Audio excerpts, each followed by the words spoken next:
Nous avons décidé de déroger à la règle de ne nous exprimer principalement qu'au palais, parce que il y a monsieur le procureur de la République près le tribunal de première instance d'Abidjan-Plateau qui, peu après un jugement de condamnation privative de liberté et confiscatoire des biens de notre client, monsieur Noël Akossi Benjo, a cru devoir tenir une conférence de presse contre notre client. Du moment donc où, après ces réquisitions à l'audience publique, censée éclairer l'opinion sur ce qui est reproché à notre client, monsieur le procureur de la République a cru devoir revenir sur les faits, la procédure, la suite de la décision qui a été rendue. À partir de ce moment, notre silence en tant qu'avocat sur le sort qui est fait à ce citoyen, ainsi mis au banc de l'opinion de notre communauté nationale et internationale, serait une faute professionnelle et morale de notre part. C'est pour cela que nous sommes devant vous ce matin, vous les journalistes, parce que vous êtes le relais entre la source d'information et les destinataires de cette information-là, que sont, n'est-ce pas, vos lecteurs et de façon générale, les citoyens. Et nous allons axer notre exposé liminaire sur les faits et nous énoncerons selon notre point de vue de juristes et surtout d'avocats ce que nous considérons comme des manquements dans la conduite d'un procès équitable en ce qui concerne notre client. Comme vous le savez, en tant que journaliste, depuis près d'un an, très exactement depuis le mois d'août de l'année 2018, M. Benjo est de façon acharnée et inexorable l'objet d'une suite d'actions attentatoires à ses droits basiques, droits pourtant consacrés par la Constitution et les lois de la République de Côte d'Ivoire. Tout a commencé le 2 août 2018, souvenez-vous.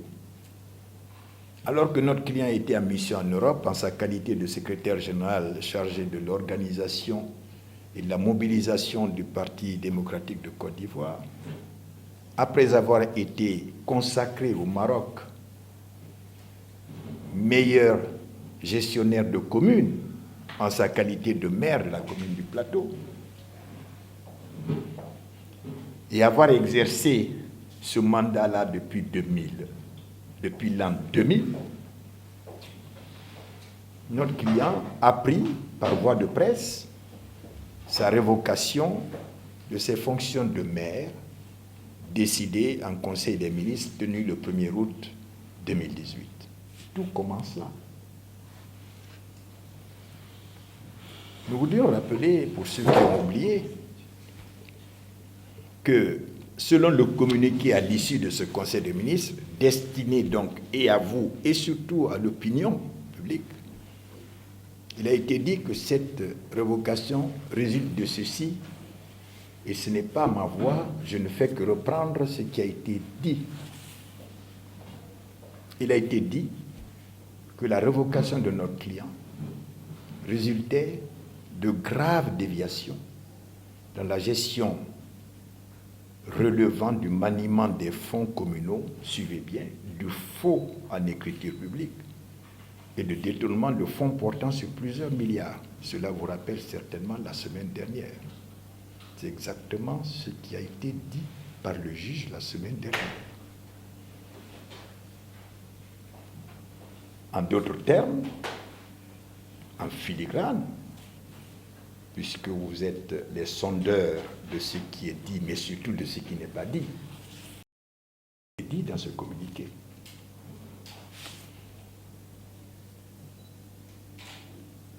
Alors, nous commençons par ce communiqué. Pour nous, avocats, deux choses étaient importantes dans ce communiqué. c'est d'abord que le gouvernement a conclu que notre client s'était rendu coupable de faux à l'incriture publique et de détournement de fonds portant sur plusieurs milliards. Qualification qui relève de la compétence des juges, exclusivement. La deuxième chose que nous avons retenue dans ce communiqué, c'est qu'il était révoqué. Alors, nous, je crois que peut-être chacun de vous ne m'a jamais vu en conférence de presse quelque part. Non que je n'ai pas de respect pour vous, parce que comme je vous ai dit à l'entame, ma place normale, c'est au tribunal. Qu'est-ce que nous avons fait? Quand nous avons eu la preuve de cette révocation, nous avons saisi les organes compétents en pareil cas. Nous n'avons pas porté ça devant l'opinion publique. Nous l'avons porté devant ceux qui sont censés revenir sur une décision de révocation qui s'est faite sans le respect des droits de la personne mise en cause, que ce soit dans un cadre administratif ou disciplinaire, à savoir la défense de ses droits. Même dans une entreprise, même dans une famille, le pater familias, le chef de famille, explique aux membres de la famille ce qu'il veut faire après avoir constaté ce que la personne a eu à faire, qui doit s'en expliquer avant. Donc, que ce soit dans une entreprise ou dans un état de droit, toute sanction est précédée d'une procédure contradictoire d'explication.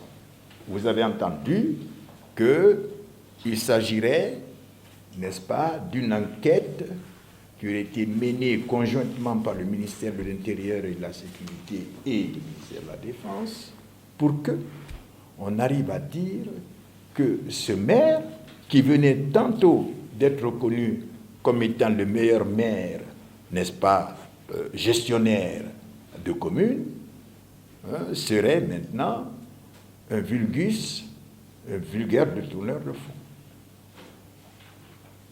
Nous avons donc fait ce qu'il faut faire en pareil cas. Qu'est-ce qu'il faut faire en pareil cas? Il y a d'abord le recours devant l'autorité qui a décidé. Ça s'appelle un recours, n'est-ce pas, gracieux. Nous avons demandé au ministre de l'Intérieur, au monsieur le Président de la République, de rapporter cette décision-là, parce qu'elle était irrégulière. Après avoir laissé passer le temps, qui est de 2 mois lorsqu'on fait un recours, nous avons saisi l'organe juridictionnel, qui à l'époque était la Chambre administrative de la Cour suprême, qui est maintenant le Conseil d'État, pour que cet organe, saisi en recours pour excès de pouvoir, statue sur la régularité ou non de cette procédure-là. C'est ce que nous attendions. Mais vraiment sereinement, parce que pour nous, il n'y a pas de doute, et je crois que vous-même, vous le voyez qu'il n'y a pas de doute, comme expliqué, que la procédure disciplinaire ou administrative n'a pas été respectée. Nous attendions ça lorsque nous avons appris, par vous, la presse, que le 2 juillet 2019, notre client a été jugé et condamné. On ne va pas rappeler, mais il est bon quand même de le dire.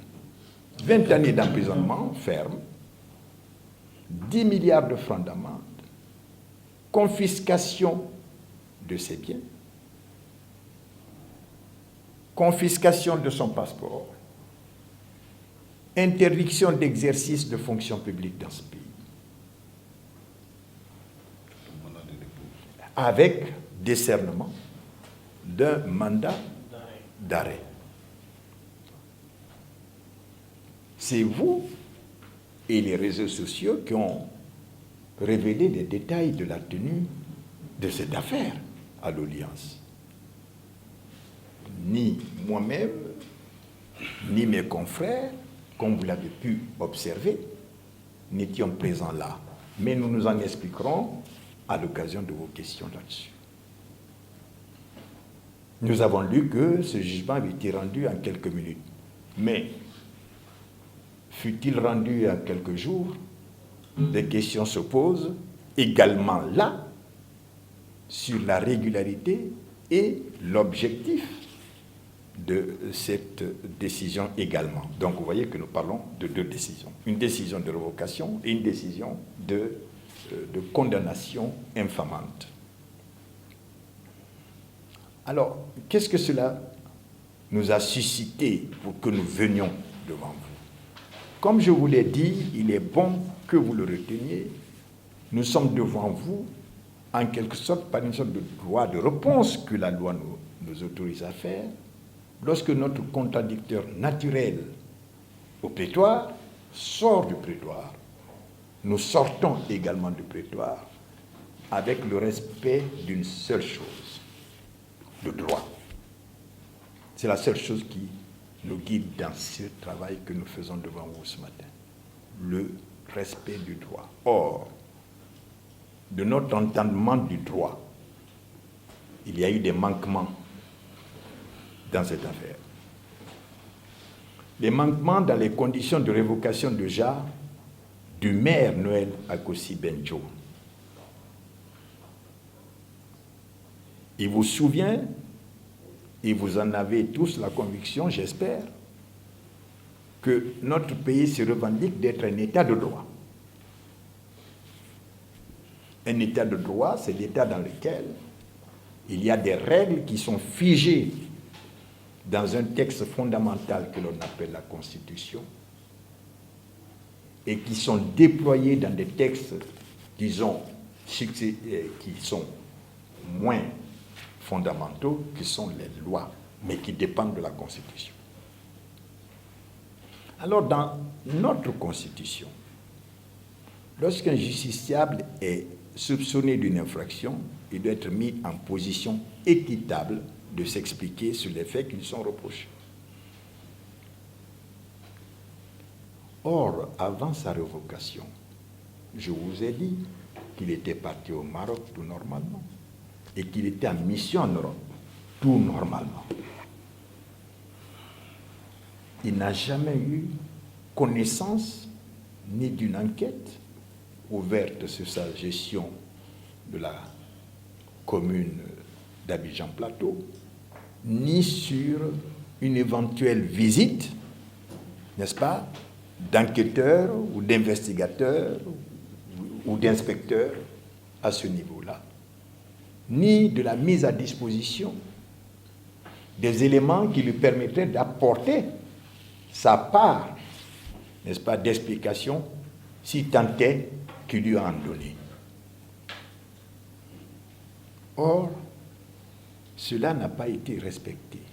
Donc, il y a violation de la Constitution et des règles fondamentales, simplement de respect du contradictoire et du droit de la défense qui est reconnu à tout le monde dans notre Constitution.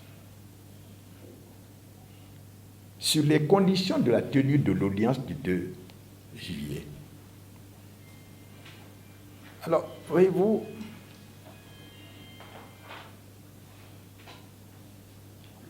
ni nous, c'est important de le relever, ni nous, ni notre client n'avons été formellement informés de ce qu'il y avait une audience correctionnelle le concernant dans cette journée du 2 juillet 2019. Il nous revient effectivement qu'il y a eu une dépêche du site d'information kwasi.com. Mais vous conviendrez avec nous que même si l'un d'entre nous avait lu cette dépêche-là, ce n'est pas en vertu de cette dépêche qu'il va aller au tribunal. Nous avons deux actes qui nous font aller assister quelqu'un au tribunal.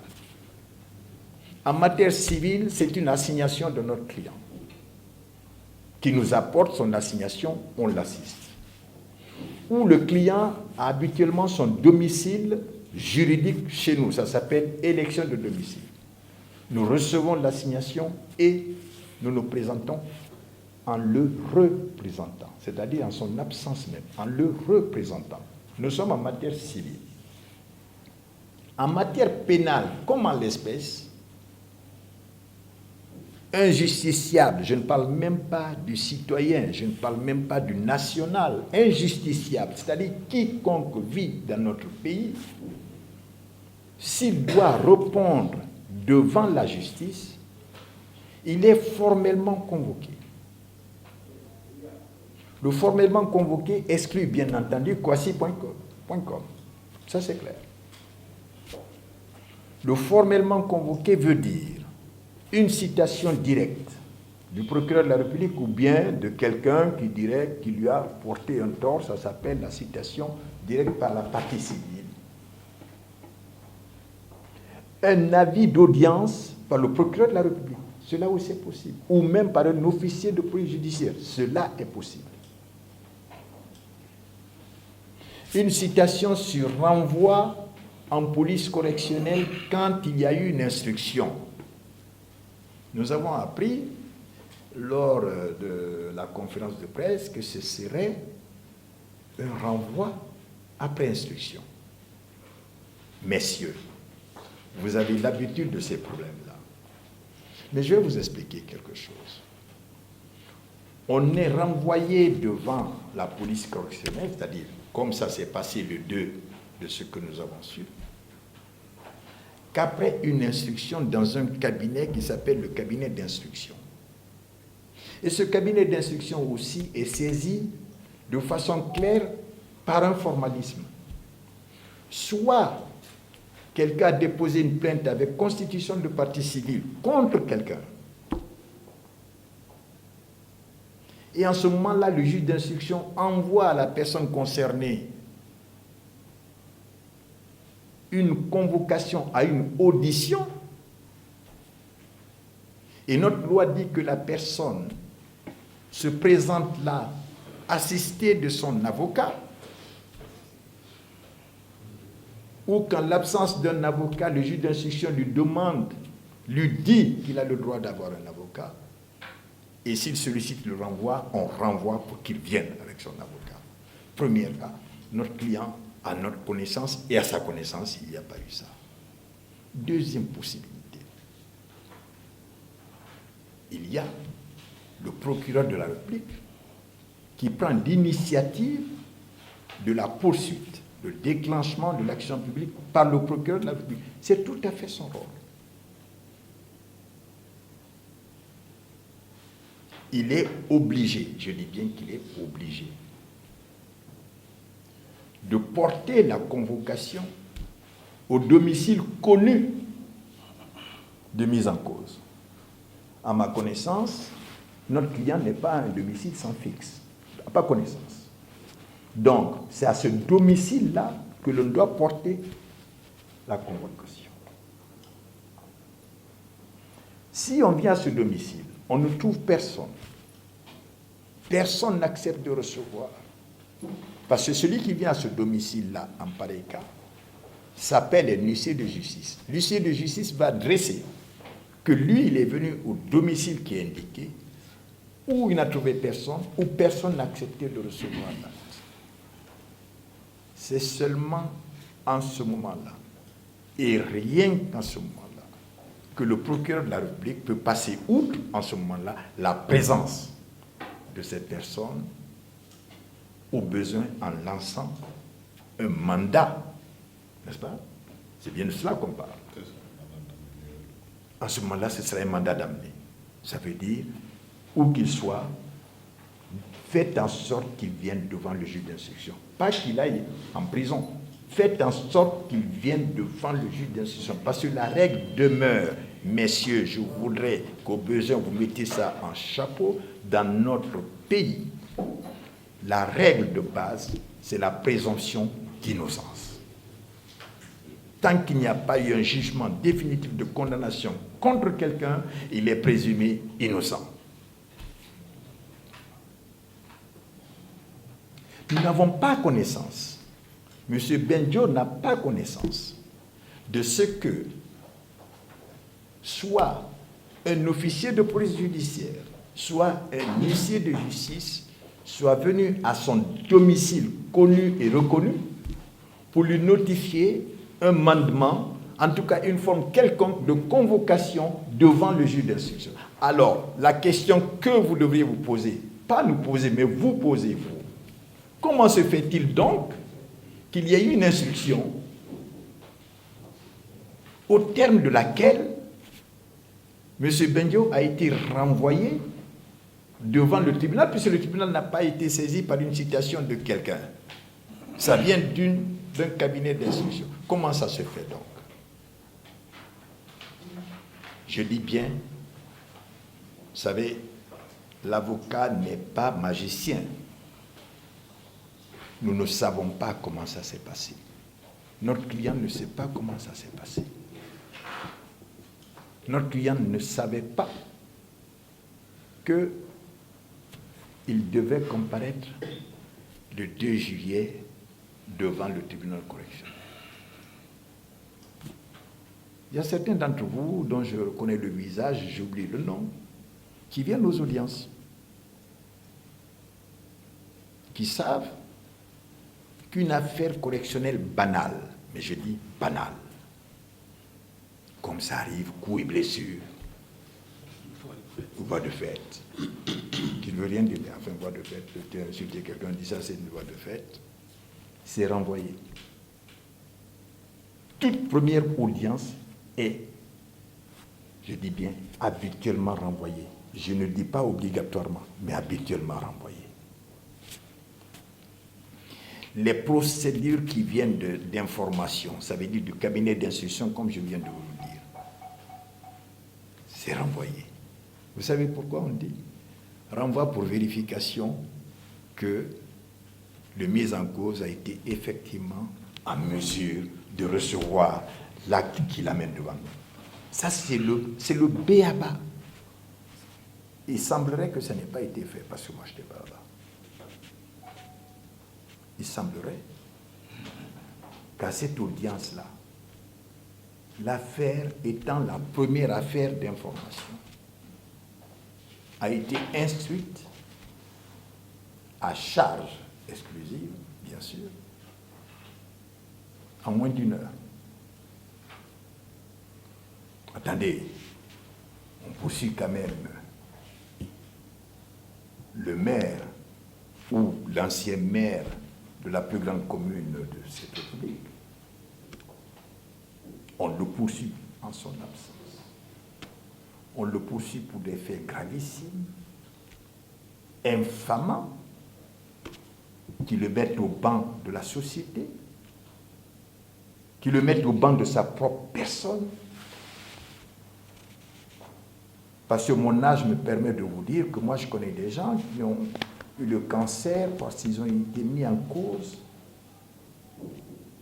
parce qu'on a attenté à leur honneur en le mettant en cause pour des faits.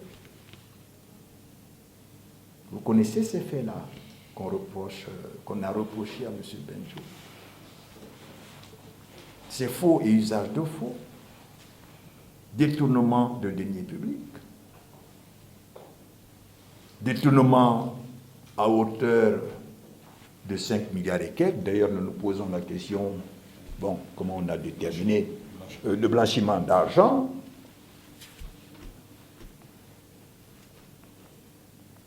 Et ça a été traité en moins d'1 heure en instruction. De ce qui nous revient, l'instruction consistant à interroger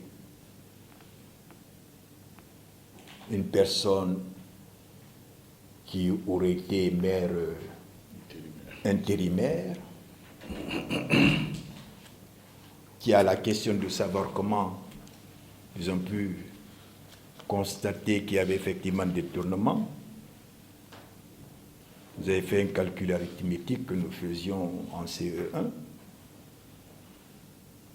de probabilité. Si on considère qu'on devrait, en état de droit, dans une vraie audience. La décision s'appelle relax pour insuffisance de preuves. Et je suis généreux parce que normalement, dans ce cas-là, c'est pour faute de preuve. Parce que la preuve, dans notre droit, ne s'administre pas par des déclarations, mais par des pièces justificatives. La preuve d'une culpabilité ou même d'une simple responsabilité en matière civile, ce n'est pas par déclaration, ce n'est pas par supposition, c'est par des preuves matérielles. Je soupçonne que vous allez nous demander, mais s'il avait été là peut-être. Non, la loi ne fait pas la différence entre ma présence et mon absence. Le juge doit être même plus précautionneux lorsque je suis absent. Parce que la Constitution protège tout justiciable, toute personne. La Constitution ne protège pas parce qu'on est présent ou qu'on est absent. Non, parce qu'on est mis en cause. Et puisqu'on se rend compte que cette personne n'a pas été à mesure, que ce soit volontairement ou involontairement, nous y reviendrons certainement. Le juge, en ce moment, devient plus exigeant dans l'administration de la preuve. Parce qu'il y a quelque chose qui manque en pareil cas. C'est le débat contradictoire. Donc c'est le juge qui sera le garant de l'équilibre. C'est pour cela que vous verrez derrière les juges la balance. Il est garant de cette balance-là, qui est l'équilibre entre celui qui accuse et celui qui est accusé, qui est présumé innocent. Voilà pourquoi nous avons estimé que les conditions de respect, de garantie des droits élémentaires de notre client n'ayant pas été respectées, il y avait manquement à ce droit fondamental-là. Nous nous serions tus, hein? Nous aurions attendu d'user des voies de droit.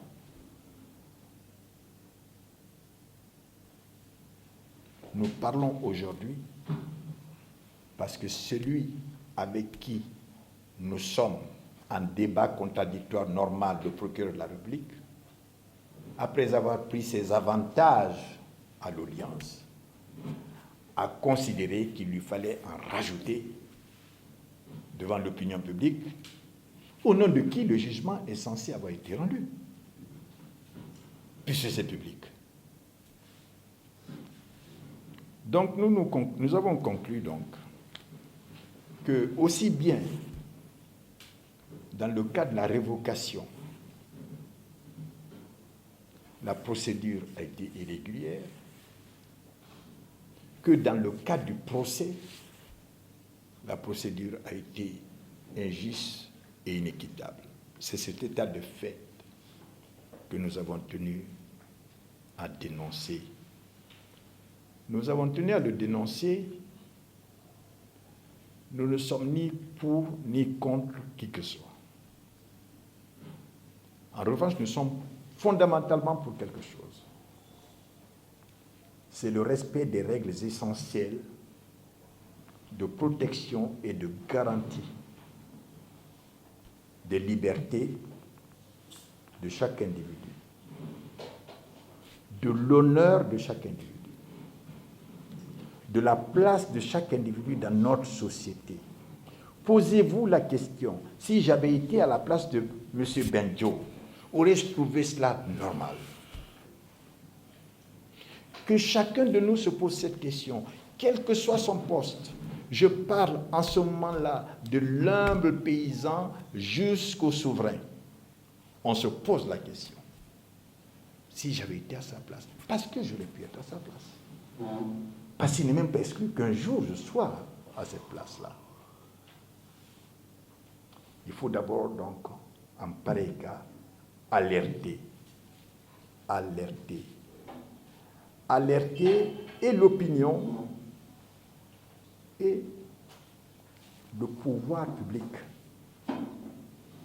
Parce que notre Constitution dit aussi que le chef de l'exécutif, dans notre Constitution, il s'appelle le président de la République, est le garant du respect des droits fondamentaux. Et dès qu'il le fera, ça, il assurera chaque citoyen de la confiance en notre justice. Parce que notre objet, nous, avocats, ce n'est pas de gagner un procès, même si c'est ce que nous cherchons. C'est être convaincu en sortant d'une audience, c'est être convaincu en étant aux côtés de quelqu'un que le droit a été dit. Une fois que cela est assuré dans un État, alors nous sommes effectivement dans un État de droit.